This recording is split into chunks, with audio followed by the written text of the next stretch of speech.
Good evening and a very warm welcome to News Edge with Fariya Idrees. Tehreek Insaf के अंदर इस वक्त दो ग्रुप्स खुलकर आमने सामने आ चुके हैं। अलीमा खान और अली अमीन गंडापुर एक दूसरे के खिलाफ बयानात दाग रहे हैं। बानी तहरीक इंसाफ ने दोनों को बयानबाजी से मना किया। आज अली अमीन गंडापुर को अडयाला जेल तलब भी किया था। अली अमीन गंडापुर ने अडयाला जेल जाकर मुलाकात करने के बजाय सुप्रीम कोर्ट में मुलाकात की इजाज़त देने की दरख्वास्त दायर कर दी। अली अमीन गंडापुर की बानी से आज मुलाकात नहीं हो सकी और यूं पार्टी इख्तलाफात जूं के तूं मौजूद हैं। तहरीक इंसाफ में इख्तलाफात इस वक्त मज़ीद वाज़ेह होकर सामने आए जब अली अमीन गंडापुर ने दो अहम वज़रा से इस्तीफ़े भी ले लिए। इनमें से एक वज़ीर तालीम हैं फैसल तरकई, जो कि MNA शहराम तरकई के भाई हैं और उनका ताल्लुक़ आतिफ खान ग्रुप से है। दूसरे मुस्ताफ़ी वज़ीर आपाशी आकिबुल्ला थे, जो कि साबिक स्पीकर कौमी असम्बली असद कैसर के भाई हैं। कल रात गए वज़ीर आला ने 7 काबीना अरकान के महकमे तब्दील कर दिए। किन किन वज़रा को कौन कौन से महकमे सौंपे गए हैं, इस पर भी नज़र डालते हैं। मामले खुसूसी मोहम्मद आसिम को तालीम का महकमा दे दिया गया। मामले खुसूसी इसरार को आपाशी का महकमा दे दिया गया। सूबाई वज़ीर एक्साइज खलीकुर रहमान को सेहत का महकमा दे दिया गया। मुशीर सेहत एहतशाम अली को एक्साइज का महकमा दे दिया गया। सूबाई वज़ीर फजल शकूर को सयाहत का महकमा दे दिया गया। मुशीर सियाहत जाहिद चंद ज़ेब को लेबर का महकमा दे दिया गया। सूबाई वज़ीर पब्लिक हेल्थ इंजीनियरिंग पख्तूनया को खेल का कलमदान दिया गया। सूबाई वज़ीर खेल सैयद फ़खर जहाँ को पब्लिक हेल्थ इंजीनियरिंग और मामले खुसूसी हाउसिंग डॉक्टर अमजद अली को वज़ीर बनाया गया है। हामिद रहमान को मामले खुसूसी बनाया गया है। तहरीक इंसाफ के इख्तलाफात के हवाले से कल हमारे प्रोग्राम में नून लीग के रहनुमा इख्तियार वली ने एक स्टेटमेंट दी है, ज़रा देखिए। अहमद अवैस साहब ने मेरी बातों को डिनाई किया था कि कोई फिक्शन नहीं है, कोई धड़े। मैं आपको वो ज्यादा धड़े तो छोड़े, आज मैं आपको 4 धड़े गिनवा। एक धड़ा वो है जिसको अलीमा खान रन कर रही है, एक धड़ा वो है जिसको गंडापुर लीड कर रहा है, एक धड़ा वो है जिसको बुशरा बीबी जेल से बैठ कर वो जेल के अंदर से वो लीड कर रही है, और चौथा एक धड़ा भी है जो खामोश है इस वक्त, वो भी अभी मंजर यहाँ पर आने वाला है, और वो शाह महमूद कुरैशी साहब का है।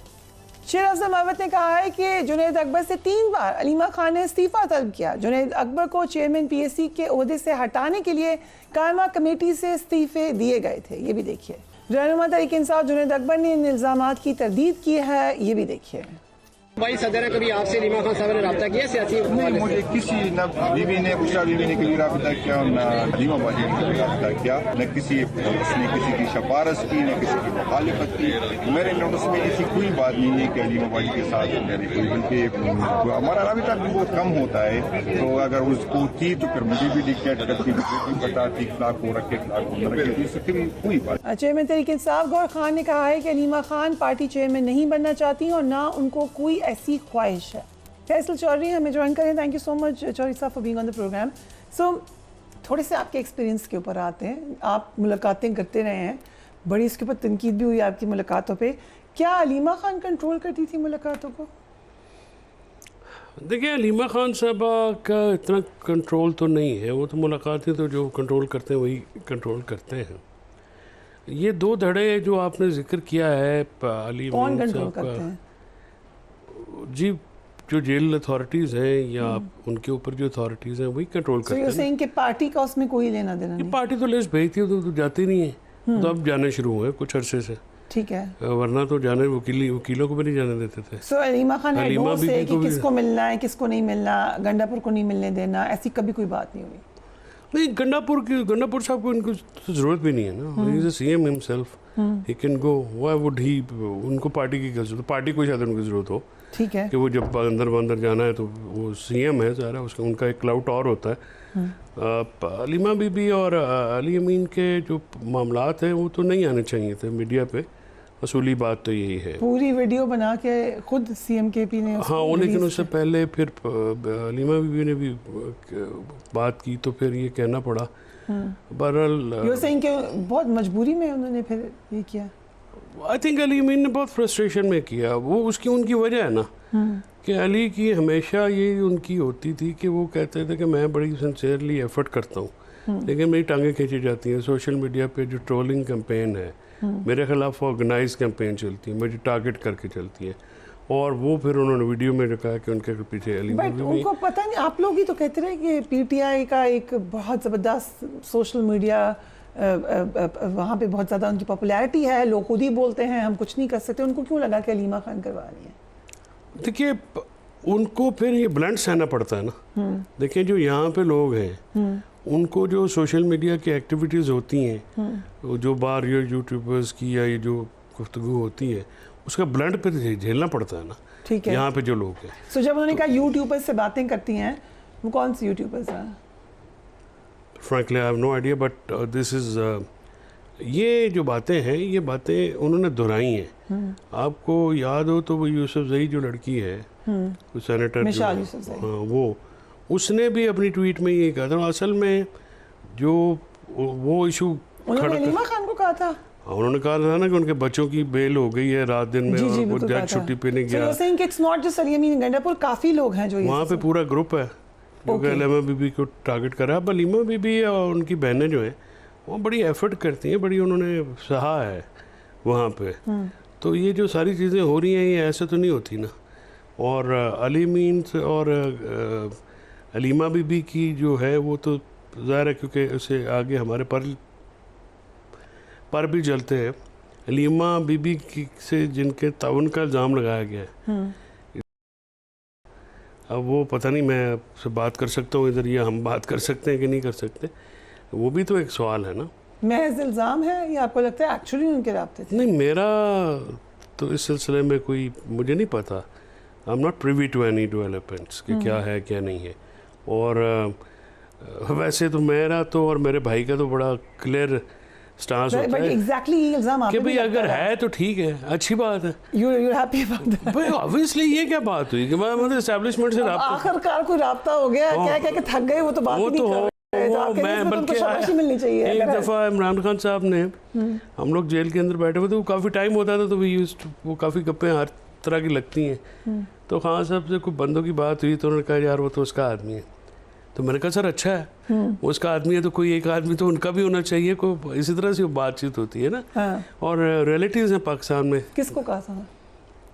अब मैं इतना भी बोलना फवाद चौधरी को तो नहीं कहा? नहीं फवाद चौधरी को तो मैंने तो खुद मुझे कहा आप वो तो खुद यही कहते रहे सब पीटीआई। हाँ, तो मैंने कहा जी मैं इस इंप्रेशन को मैं क्यों डिनाउंस करूँगा। You like this? इफ़ अगर मेरा कोई ताल्लुक होगा तो मैं तो इमरान खान साहब की ही बात करूंगा ना कि यार जल्दी करें। खान साहब से कहूँगा सर को बीच का रास्ता निकालते हैं। हम तो देखें ना, हम तो अमान वाले सुलह जो लोग हैं। हाँ, आप तो ओपनली हम ओपनली कहते हैं इस्टेब्लिशमेंट के साथ झगड़ा नहीं किया जा सकता। देखें ना, ये जो 3 इनकलाबी है आजकल, ये तो मसला भी है ना सोशल मीडिया पे, जो हमारे दोस्त हैं ये चढ़ाते भी बहुत हैं, प्यार भी बहुत करते हैं, फिर तनकीद भी उस तरह से करते हैं। तो लोगों को प्यार तो बड़ा अच्छा लगता है, अब तनकीद भी फिर सहे ना है उनकी जब आपको।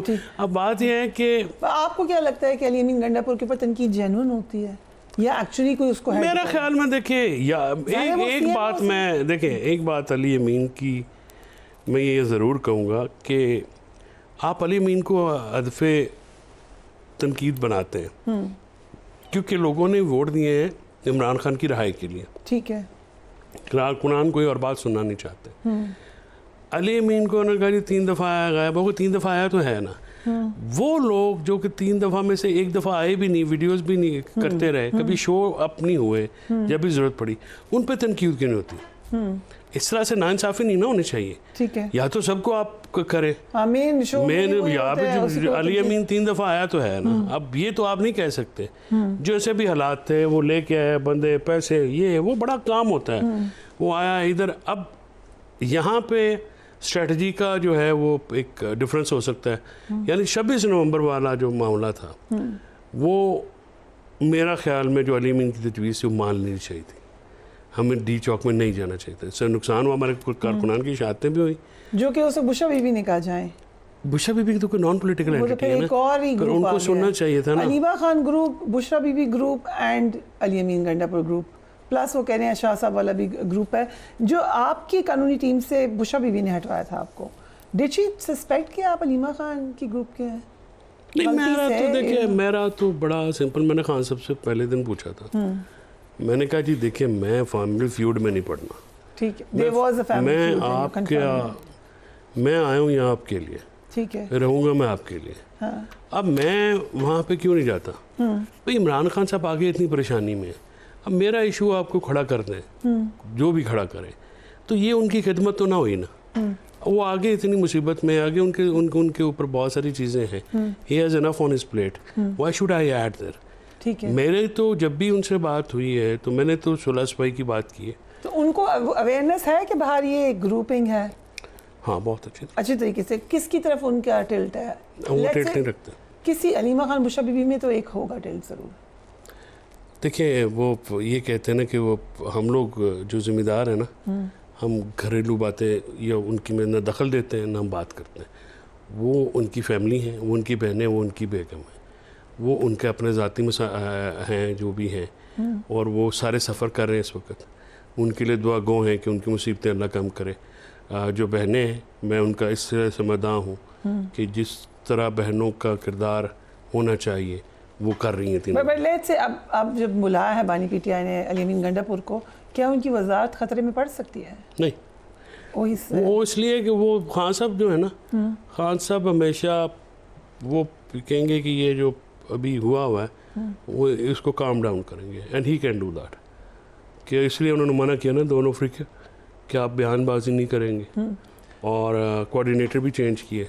ठीक है। अब अली जफ़र साहब जो हैं वो सुलझू आदमी है, सही, और हामिद खान सीनियर आदमी है।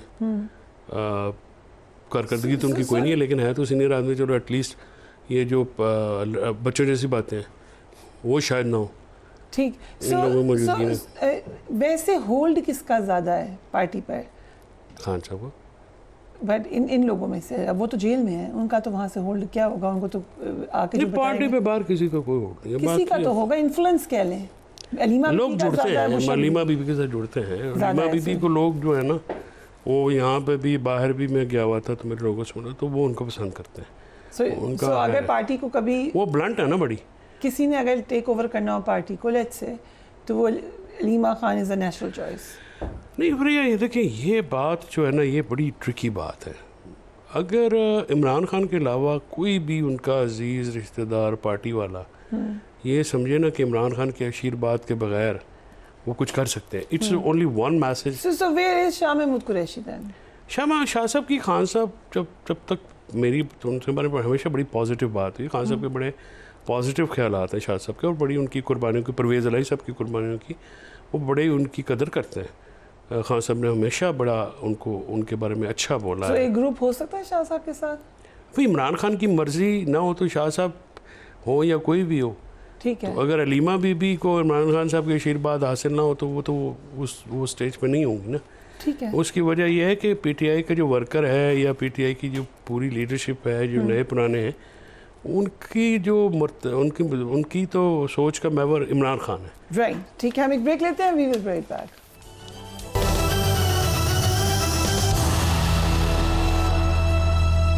And welcome back. इस्लामाबाद में आज एक बार फिर आज़ादी सहाफ़त को निशाना बनाया गया।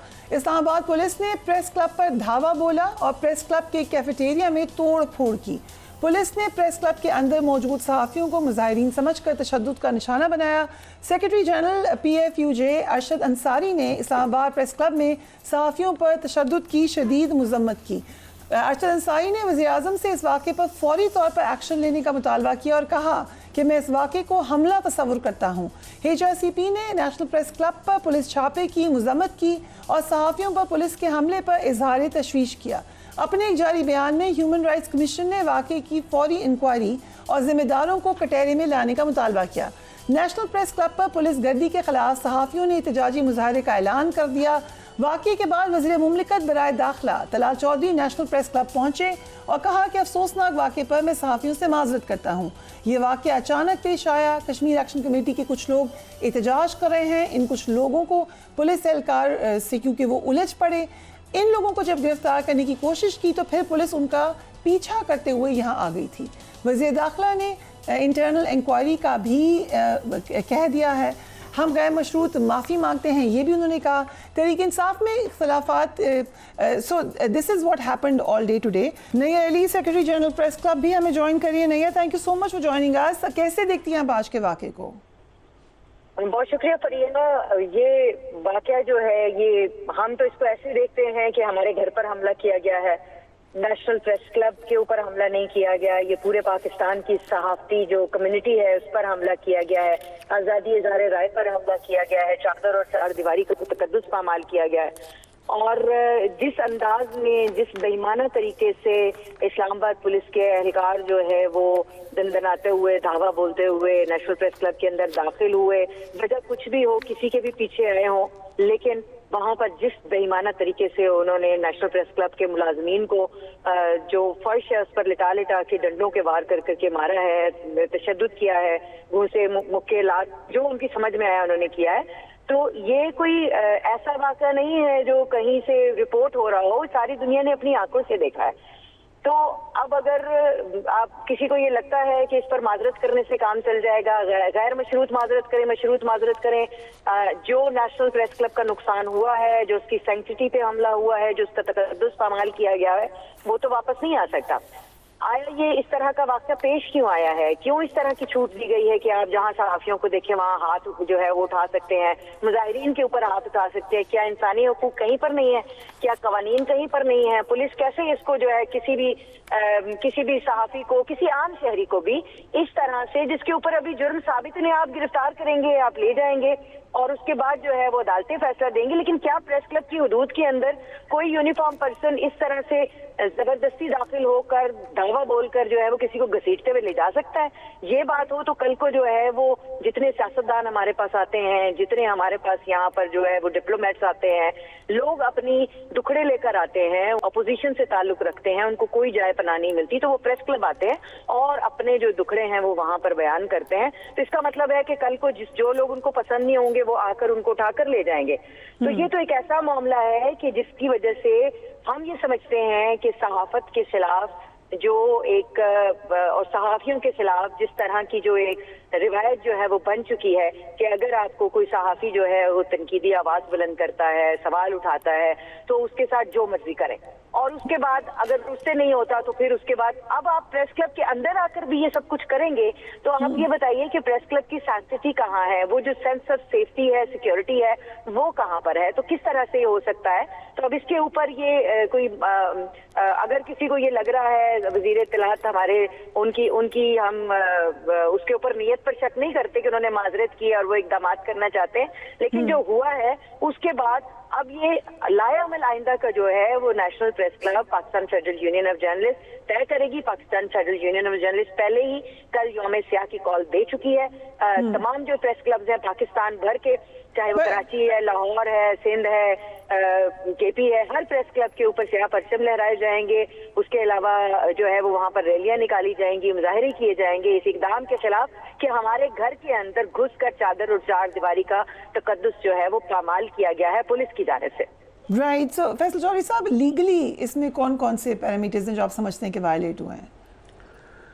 सबसे पहले तो जो आज इस्लामाबाद नेशनल प्रेस क्लब में हुआ है, इंतहाई काबिल मजम्मत है और इसकी किसी सूरत भी जो है इजाज़त नहीं दी जा सकती। नॉर्मली प्रेस क्लब्स में वो तो एक पनाहगाह होती है लोगों की, जो लोग जाते हैं, सैंक्टिटी फिर और सैंक्टिटी होती है, वहाँ पे यूनिफॉर्म पर्सनल नहीं जाते हैं, पुलिस हमेशा बार वेट करती है। वैसे भी वो जैसे थप्पड़े लगा रहे हैं, देखिए आप इस तरह नो कभी भी आप जो इस किस्म का बेईमाना आइडेंटिटी भी थी अगर, तो तब भी आप ऐसे किस तरह किसी को डील कर सकते? नहीं, अनफॉर्चुनेटली फ्रिया, ये तो ऑर्डर ऑफ द डे बन गया ना यहाँ पे।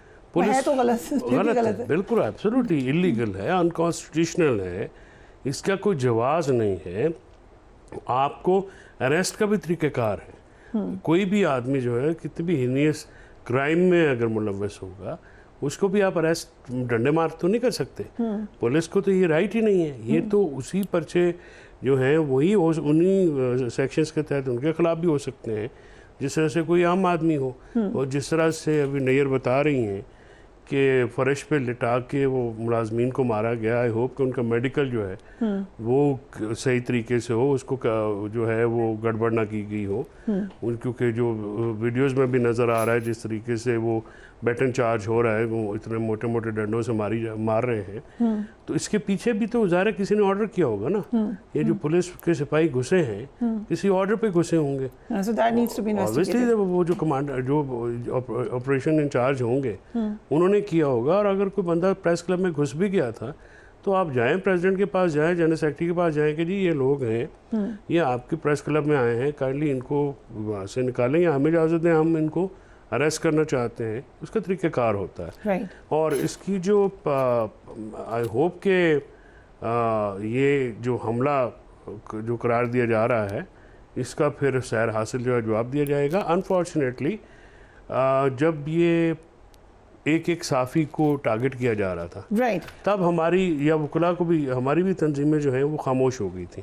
तो उसका शख्साना ये है कि पुलिस को इतनी जो है वो छूट मिल गई है। That's also an angle to look at. Thank you so much for joining us. लगा ये रहा है कि अभी मामला ख़त्म नहीं हुआ। आपने सुना कि नैयर अली ये कही थी कि कल प्रोटेस्ट होगी, उसके बाद देखते हैं कि आगे क्या नतीजा निकलता है। हम एक ब्रेक लेते हैं, we will be right back.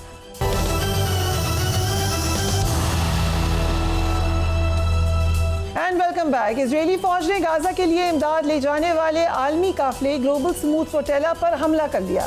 Israel ने कई कश्तियों को रोका। उसके साथ साथ हमने देखा कि इस फ्लोटेला में बहुत रिनाउंड जाने पहचाने लोग हैं। स्वीडन की मारूफ माहौलियाती कारकुन इसके ऊपर मौजूद हैं। इवॉन रिडली थी, पाकिस्तानी सेनेटर मुश्ताक अहमद समेत तकरीबन 200 से ज़ायद कारकुनान को हिरासत में ले लिया गया। हिरासत में लिए गए अफराद में जो उनका एक आपको हम डिवाइड करके बताएं कि कौन कौन लोग थे। 30 स्पेन से उनका ताल्लुक़ है, 22 का ताल्लुक़ इटली से है, 21 का ताल्लुक़ टर्की से है और 12 मलेशिया के शहरी शामिल हैं। स्मूथ फ्लोटेला में 40 से ज़ायद कश्तियों पर 500 इंसानी हकूक़ के कारकुनान, पार्लियामेंटेरियंस, वकला और सहाफ़ी मौजूद थे। ये अफराद गाज़ा के अवाम तक अद्वियात और खुराक पहुँचाने के मिशन पर रवाना हुए थे। फ्लोटेला इस वक्त जंगज़दा इलाके से तकरीबन 90 मील दूर थी जब इजरायली बहरिया ने इसका घेराव किया। इजरायली वज़ारत ख़ारजा ने यह ट्वीट किया कि स्मूथ फ्लोटेला के जहाज़ों को बहिफाजत रोक दिया गया है और गिरफ्तार कारकुनान को इजरायली बंदरगाह मुंतकिल किया जा रहा है। इजरायली फ़ौज की इस खुली दहशतगर्दी पर पाकिस्तान समेत दुनिया भर से सख्त रद्द-ए-अमल सामने आया है। वज़ीर-ए-आज़म शहबाज शरीफ ने वाक़े की मज़म्मत की। तर्जुमान दफ्तर ख़ारजा के मुताबिक पाकिस्तान इजराइल की जानिब से ग्लोबल स्मूथ फ्लोटेला को रोकने के इक़दाम की शदीद अल्फाज में मज़म्मत करता है। फ्लोटेला पर सवार कारकुनान की गैर कानूनी हिरासत बैनुल-अक़वामी क़वानीन और इंसानी हकूक़ की खुली खिलाफ वर्जी है। इस इक़दाम से बेगुनाह अफराद की ज़िंदगियाँ ख़तरे में डाल दी गई हैं। इजराइल की जानिब से इंसानी इमदाद की फराहमी में रुकावट डालना जनीवा कन्वेंशन की संगीन खिलाफ वर्जी है। मकबूजा फ़लस्तीनी इलाकों में फौरी गैर मशरूत और मुस्तकिल जंग बंदी की जाए, गाज़ा का गैर कानूनी मुहासरा ख़त्म किया जाए, इंसानी इमदाद की बिला तअत्तुल फराहमी को यकीनी बनाया जाए, फ्लोटेला पर सवार तमाम कारकुनान को फौरी रिहा भी किया जाए और बैनुल-अक़वामी क़वानीन का मुकम्मल एहतराम किया जाए। आप जानते हैं कि पाकिस्तान से सेनेटर मुश्ताक इस फ्लोटेला पर मौजूद थे। उन्होंने गिरफ्तारी से चंद घंटे कबल अपना फ़ोन पानी में फेंक दिया था क्योंकि उनके ख्याल में उनके फ़ोन के ज़रिए उनकी लोकेशन ट्रैक हो रही थी। उन्होंने गाज़ा पहुंचने के हवाले से जो पैगाम रिकॉर्ड किया था वो भी देख लें। Ambassador Meena Ahmed Khan and doctor Samia Raheel Qazi, thank you so much for joining us on the programme. Doctor साहिबा, आपके कांटेक्ट हुआ होगा डॉक्टर सेनेटर मुश्ताक की फैमिली से भी, वो लोग क्या बता रहे हैं उनके हवाले से? बिस्मिल्लाहिर्रहमानिर्रहीम। सबसे पहले तो बहुत सख्त मजम्मत इस इसराइल की इस गैर कानूनी और जो जुल्म और वहशत जो उन्होंने 2 साल से बर्पा की हुई है, और उसके लिए यानी पूरी आलमी इंसानी बिरादरी का ये फ़र्ज़ था कि वो गज़ा के मज़लूम इंसानों की और ख़ास तौर पर बच्चों और ख़वातीन की हिफाजत के लिए कुछ करती। लेकिन 2 साल से पूरी उम्मत समेत पूरी इंसानियत उनका तमाशा देखती रही। तो अल्लाह ताला ने कुछ लोगों को, जिसमें ज़्यादातर मगरबी लोग हैं, यूरोप के लोग हैं, इटली और स्पेन और यूनान और इधर के लोग हैं ज़्यादातर इस स्मूथ फ्लोटेला में, और पाकिस्तान से मुश्ताक भाई भी इसमें मौजूद हैं। और हमें इन सब लोगों के ऊपर बहुत फ़ख्र है कि इन्होंने अपनी ज़िंदगियां दाव पर लगाकर तो ये बड़ा कारनामा सर अंजाम दिया। लेकिन इसराइल जिस तरह से यानी गैर कानूनी इक़दामात के ज़रिए से अपने आप को यानी एक्सपोज कर रहा है, और ये तारीख में पहली दफ़ा है कि इसराइल के ख़िलाफ़ मगरबी ममालिक में इतना ज़्यादा यानी अवाम में उनके ख़िलाफ़ एक जोश व खरोश है, और इसराइल बुरी तरह से एक्सपोज हुआ है और उसको आइसोलेट किया है।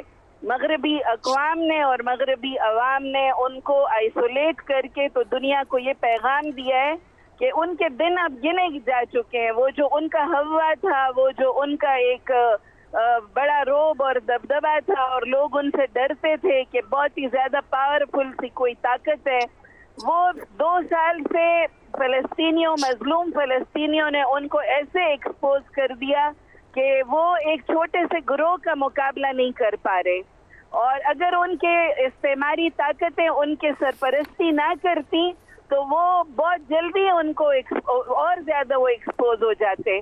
तो अल्लाह का शुक्र है कि फ़लस्तीनी अवाम जिस तरह से इस्तिकामत इख्तियार कर रही है, उसी तरह से समूद फ्लोटेला के लोग भी, मुश्ताक भाई की फैमिली भी, और ये सारे लोग उसी तरह से पुरअज़्म हैं। और हमें अपने रब पर भरोसा है कि इंशाअल्लाह मजलूम फ़लस्तीनियों की जो कुर्बानियाँ हैं वो बहुत जल्द रंग लाएंगी। Right, thank you doctor Sameera Al Qazi हमें ज्वाइन करी थी। एम्बेसडर जमील अहमद खान, इजराइल की जानिब से जो ये कदम उठाया गया है, क्या इजराइल के ख़िलाफ़ कोई एक्शन लिया जा सकेगा अगवा के हवाले से, लोगों को हरास करने के हवाले से? इंटरनेशनल कानून क्या कहता है? जी, बेसिकली देखिए, आपने एक तो कोट कर दिया जेनेवा कन्वेंशन का कि आप किसी ग्रुप को या किसी कॉन्फ्लिक्ट ज़दा इलाके में ह्यूमैनिटेरियन एड जो लेके जा रहे हों उसको नहीं रोका जा सकता है। तो ये तो एक हो गया जेनेवा इसका कन्वेंशन का, जिसके कि 61 या 62 में ये कन्वेंशन जो है रेटिफाई हुआ था। काफ़ी दुनिया की ममालिक ने इसको किया हुआ है। दूसरा इसका ये है कि United Nation high seas laws of high seize.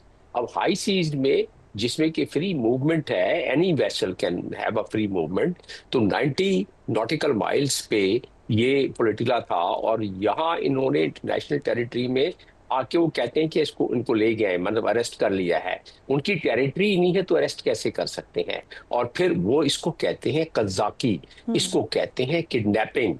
तो ये कज़ाकी और किडनैपिंग की गई है, लेकिन इजराइल को क्या फर्क पड़ता है? इतनी और सी इंटरनेशनल कानून की धज्जियां इजराइल उड़ा रहा है, यहाँ तक कि इंटरनेशनल क्रिमिनल कोर्ट के पास तो सारे दस्तावेजाती सबूत है कि जेनोसाइड कैसे हो रहा है। तो वो, और ये कोई पहला फ्लोटिला नहीं है, सबसे बड़ा फ्लोटिला है, ये दुरुस्त है। आपने अपने इंट्रो में भी बताया कि इसमें 40 से ज्यादा वेसल्स हैं, तकरीबन 450-500 एक्टिविस्ट हैं, और 44 कंट्रीज हैं। इसमें स्पेन के शहरी और उनकी इटली के शहरी के तहफ़्फ़ुज़ के लिए शहरियों के उन्होंने 2 नेवल रेस्क्यू शिप भी भेजे हुए हैं, लेकिन उसके बावजूद इजराइल को किसी की क्या परवाह है? तो लिहाजा, और इसमें बड़े सेलिब्रिटीज हैं, इसमें लीगल एक्सपर्ट हैं, सारे लोग हैं, लेकिन इजराइल ने किसी की नहीं मानी, और इजराइल ने वही हरदर्मी की जो कि वो 2 साल से जुल्म, तादी, जबर, सितम जो गाजा में किया हुआ है, इसकी तो कम अज कम इंसानियत के माजी करीब में तो कोई इसकी मिसाल नहीं मिलती ना। और ये दुनिया के सामने दुनिया ने क्या किया? सबसे पहली बात तो ये कि अपने गिरबान में झांक लेते हैं। ओआईसी ने क्वेश्चन वाज कि वज़ीर आज़म ने इसकी मज़म्मत की है, लेकिन क्योंकि हमारे इजराइल के साथ कोई सफारती ताल्लुकात नहीं है, तो किस तरीके से आप डिमांड करने का चैनल हो सकता है कि वापस दे हमारे शहरी? जी हाँ, नहीं, वो तो अपने शहरियों के लिए इजराइल को ये कहा जा सकता है कि हम अपने शहरियों को छुड़ाने के लिए हर वो इंटरनेशनल कानून को मलूज़े खातिर रखते हुए हम आएंगे आपके पास। अपने शहरियों को अगर वो एक्सट्रीम कंडीशन हो तो वहां तक जा सकते हैं, लेकिन सफारती दबाव जो है उससे सारों के शहरी वापस आ जाएंगे। और अगले 24 घंटे में बिल्कुल मेरा तजिया और ये जो इशारे मिल रहे हैं उससे उन्होंने डिपोर्ट कर देंगे सारों को, पहले भी किया है। जैसे हमने देखा कि कोलंबिया की 2 खवातीन शामिल थी, कोलंबिया ने ये रिएक्शन दिया कि सफारती ताल्लुकात, तिजारती मुआहदा ख़त्म कर दिया उन्होंने इजराइल के साथ। इन्होंने ये भी कहा कि इजरायली सफारती मिशन को मुल्क बदर कर देंगे। सख्त एक्शन हुए। So exactly what Pakistan can do?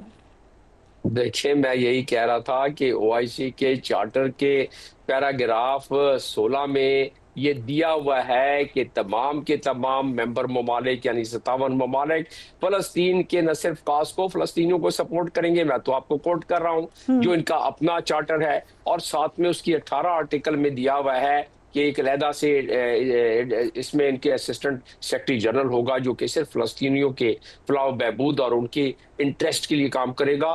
तो लेकिन ये लगाना चाहिए थी पाबंदी हमारे ओआईसी की कंट्रीज को। हो क्या सकता था? सलूट है कोलंबिया के सदर को, उनका नाम है गस्ट्रो पेट्रो, सलूट है उनको कि उन्होंने अपना एफटीए यानी कि फ्री ट्रेड एग्रीमेंट भी कैंसिल कर दिया और सस्पेंड कर दिया, और साथ में सफीर भी बुला ली, जो कि हमारे तमाम के तमाम वो जो 147 ममालिक जिन्होंने इजराइल को अभी तस्लीम किया है न्यूयॉर्क में, और वो पहले किया हुआ था, बाकी सब मिला के 147, वो अपने सफीर बुलवा ले, उसे ट्रेड पाबंदी लगा ली। जुबानी जमा खर्च में क्या होगा? पाकिस्तान ने तो अपनी बड़ी गूंजदार आवाज हर जगह उठाई है, जो कि इंटरनेशनल कानून के मुताबिक उठाई है। पाकिस्तान क्योंकि एक मेच्योर कंट्री है, हमेशा पाकिस्तान ने बिहेव किया है इंटरनेशनल कानून के मुताबिक, तो उसके मुताबिक पाकिस्तान के प्राइम मिनिस्टर ने उसकी मजम्मत की है, और पाकिस्तान का प्राइम मिनिस्टर ये कह सकता है कि हम इंटरनेशनल लॉ के मुताबिक हर वो कदम उठाएंगे। मैंने आपको एक्सट्रीम कदम बता दिया 2 मिनट पहले, हर वो कदम उठाएंगे